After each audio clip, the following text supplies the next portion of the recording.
Disinilah sorotan jatuh pada Tijani Reinders. Gelandang berdarah Maluku ini akhirnya mengamankan tempat sebagai dinamo utama lini tengah.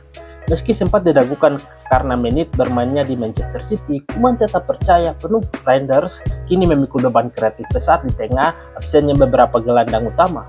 Dengan catatan 7 gol dari 30 cap bersama timnas Belanda, ia menjadi gelandang paling subur di skuad Belanda untuk Piala Dunia 2026. Panggung ini akan menentukan apakah ia mampu menjadi jenderal lapangan tengah atau justru tenggelam bersama kerasnya ego sang pelatih. Keputusan Kuman ini memburu total football bukan tanpa alasan historis. Ini adalah penampilan ke-12 Belanda di Piala Dunia, 3 kali masuk final pada 1974, 1978, dan 2010. 3 kali pula mereka kalah. Julukan Raja Tanpa Mahkota bukan romantisme, tapi luka. Kuman paham bermain indah tanpa trofi hanya menambah derita. Ia tidak lagi peduli dengan pujian, ia ingin hasil.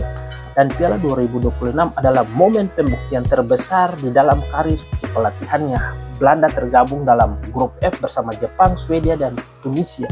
Laga pembuka melawan Jepang akan langsung menguji apakah tempo Premier League ini apa benar-benar kokoh atau ilusi statistik.